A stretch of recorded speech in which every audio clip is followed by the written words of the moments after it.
Remember those times where we didn't have to worry about a virus that really changed our lives drastically? Well, in this new series, and I've been thinking about this for quite some time, and I was just walking here through the forest, hunting that sunset, but to be honest, it's not what I expected. But in the meantime, while I'm waiting, I'm going to explain to you what I've had in mind. So, you've probably all been on holiday, on vacation, to a different country. It can even be in your own country, in your backyard, it doesn't matter. But if you're a photographer, you certainly have some photos in your archives. Photos you've taken, you've edited, but photos that you've moved to a hard drive, an archive, and just put them over there and never look back at them. Sounds familiar, no? Well, since I've been doing photography and shooting almost every single day, I've been taking a ton of photos, and all of those photos are edited, and after I've edited them, I let them stay on my hard drive until my hard drive is full and I need to back them up on a different external hard drive. And after that moment, I basically never watch them anymore, unless I really need them. So in today's video, I'm going to open up my archives and take a few photos from a different holiday, and we will talk about those, bring back some memories, and I will re-edit some of those photos in a way I would edit them right now.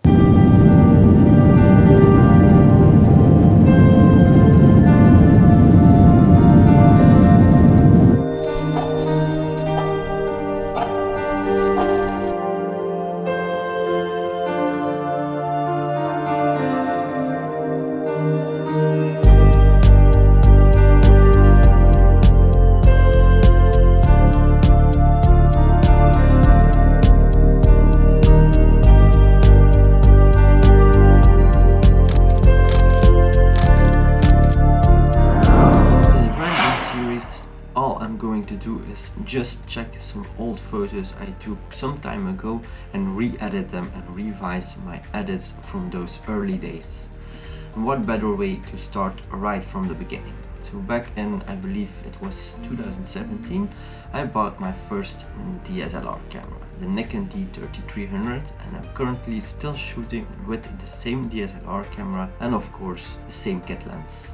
I had in my mind that I wanted to buy this camera to take epic shots of the northern lights when I booked my trip to Lapland in Finland. Obviously, like all beginners, I had a bit too high hopes for getting those beautiful and epic shots because I wasn't prepared well enough and I didn't know my camera well enough to shoot. I still was one of those guys that didn't believe in the power of RAW photos. If you don't know what the power or difference is by shooting in RAW, I will link above to a video I released earlier where I show you the benefits of shooting in RAW. So all I did was shoot everything in JPEG, and obviously I did lose a lot of benefits later in the edits. Speaking of editing, a few years ago I didn't edit my photos at all, I just shot them, and I believed that editing was to make it look like it is in the magazines, but obviously that's the way it is right now, and you can play a bit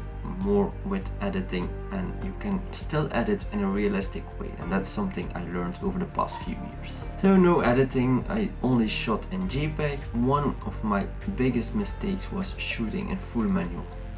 Okay, obviously I did know my camera well enough to shoot in manual, but I decided to even shoot in manual focus, and that was one big mistake I made during the entire trip, and I only realized that I made that mistake at the very end when I came back home and loaded up all my photos on my computer.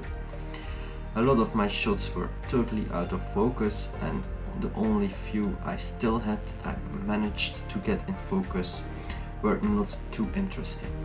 It's just one way I want to show you that even I started very low and learned over the past few years. And this brings us to the new series I wanted to launch. I will show you the edits I did in 2017 and will compare it with some photos I did this week.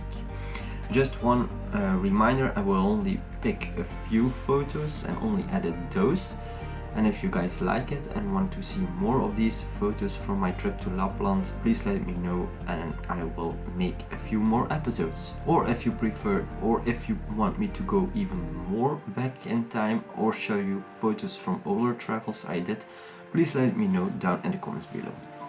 So enough of talking, let's jump right into the photos.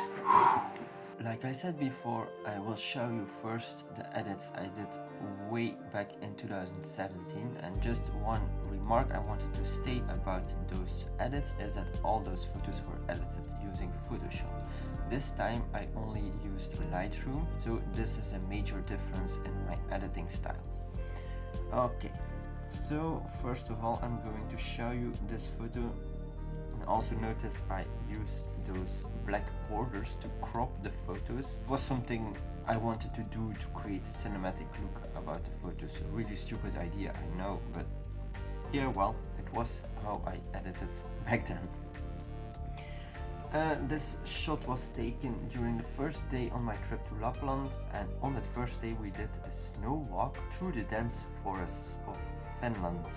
And what I really loved about those photos and about that little walk was basically how dense and how thick the snow was that still remained on the trees, and because of the cold temperatures it was just frozen to the trees, and this created these beautiful landscapes. I cannot compare it to anything else than the films about Disney's Frozen adventures.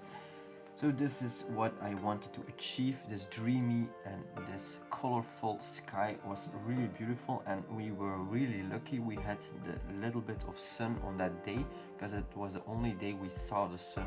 And then I did play around with this photo. That girl was standing in the middle of the frame like that. She didn't know I took the photo, but as you clearly can see, I really liked the cinematic look and the framing of those trees.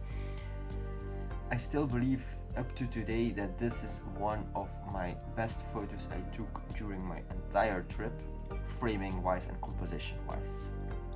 And this one, yeah, obviously this one is one of my favorites as well. Again, notice I didn't do the 16:9 cinematic crop, and I added those cinematic bars which are added to my videos as well when I'm showing you some B-roll footage. But well, I think it adds to this photo, but I really liked how the snow and basically the sun was interacting with the falling snow. And just to be clear, it wasn't snowing during the hike, it was just snow that was falling from the trees because the temperatures were above 0 degrees Celsius. And then I think it was on the third day we did do a little tour with the huskies and the sledge, and it was really nice. A really nice experience. You already have seen some of the footage and the intro, but that experience, yeah, it's something you need to do it to understand what it is. I mean, it's not necessarily about the huskies and the sledge, but it's about the entire package. Being able to do a tour like that and go through the forest, through these dense woods with that much of snow, the cold temperatures, being able to only hear nature, because you don't hear and you don't see any cars over there, or not too many. It's just a total package. Guys, you really need to experience it if you want to feel what I just felt over there. And then after our tour with the huskies, it was time to say goodbye to the huskies, and this is one of my favorite shots, considering I did shoot everything with full manual focus. I'm really glad I did manage to take this photo, because it was really difficult to shoot a moving dog who is really excited to go out on the next walk and run, basically, because these animals run quite fast. But yeah, this photo I really loved this one, and I think this edit is really great as well, considering it's already 4 years ago. And now I arrived at the photos I did edit last weekend, and as you clearly can see, I did correct a lot for the snow colors. I did overexpose it maybe a little bit, but that's due to the edit. But I tried to get the best out of the photos I did take. Now this photo I didn't edit this one in 2017, so this photo we cannot compare with my current editing style. But I just loved how the framing was in this shot and how I managed to get the photo this sharp. It's not completely sharp, but it's sharp for the way I shot it.